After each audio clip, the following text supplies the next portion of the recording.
Ladies and gentlemen, the amateur sommelier is back. Now the wine tasting. I'm gonna be doing three actually this week because there were some serious problems with the wines that I tasted this week, and I thought I was getting sick just before going on vacation.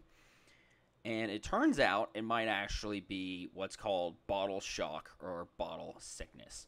Now, what exactly is this bottle shock, bottle sickness? Basically, it's when a recently packaged or shipped wine, I mean, it's quoted on Wine Enthusiast as saying dumb. It's muted. I don't know why they say dumb. It's muted. You can't really detect any of the aromas or flavors. And you usually just let the wine sit for about a week. You can't move it, jostle it around, have vibrations or anything. So I'll try to get this on screen somewhere in post. But there was a dog. And this dog likes to do parkour around my wine rack. And he's moving all the wine bottles around. They keep getting knocked over. They keep having to get placed back in the racks. I don't know how often he moves the wines, but it's enough that even like the third wine tasting I did, it's going to be one that's been tried on the channel, I think twice or three times now.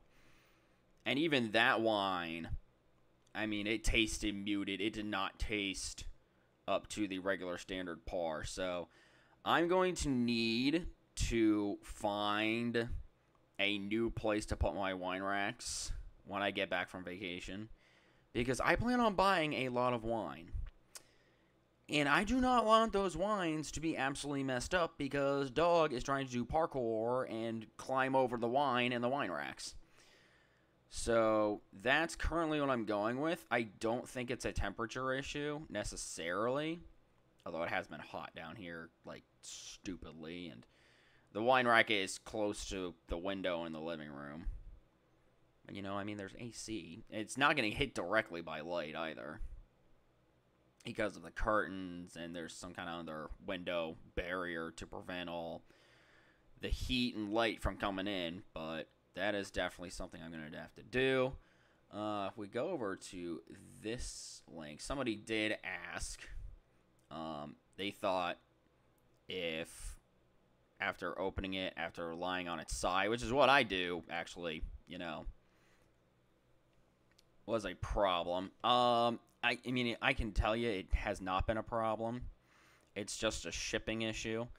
If there are wines that you are handling that are over 10 years old and you got a bunch of sediment at the bottom, apparently what you can do, according to Dr. Vinny here on the Wine Spectator, is you have to go from lying flat to having them stand upright for a couple of days, and then some people say decant out the sediment from the wine is going to be at the bottom. Others say, how dare you, you should keep the sediment in there. It is part of the wine. It's I guess essence, even though it's just a bunch of precipitated out tannins and dead yeast and fun stuff like that most people would be horrified by.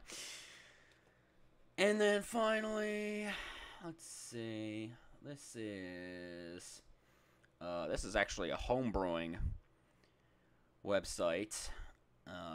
This says that bottle shock occurs when there's too much oxygen in the wine, and it can happen during bottling, shipping, the sloshing, and apparently it's mostly temporary, but you need to be patient. Well, there was no patience from me, that's for sure, and 2 bottles of wine went right down the sink because I thought there was just something totally wrong, and there was something wrong, to be fair, but it was not what I thought it was. So that is a fun thing to learn about.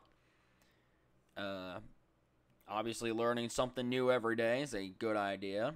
And the next 3 wine tastings are I would say a product of kind of the storage condition the time that I'm doing them. I don't think they're representative. Certainly not the last wine tasting that I'm going to be doing, because it's obviously been tried. I know it's delicious. You guys watched it. You know it's delicious. But it's just so muted on the palate profile that it's just not a true representation of the wine. So I may have to get the wines and try them all over again.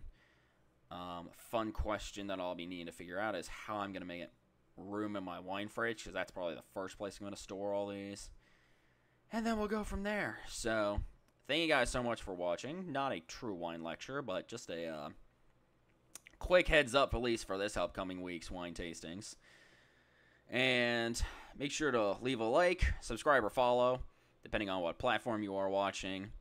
You see on screen here. If you want to follow me on both places and both platforms, you know, I'm not going to say no. I don't think anyone would say no to that. The difference being the wine tastings over here on YouTube are more condensed format. Rumble has the full videos on them. Get full reactions if that's something anybody's interested in. And I will be back next week from vacation. And hopefully I have some really cool new wines to try on the channel. So, hope you see you guys there. Bye, everybody.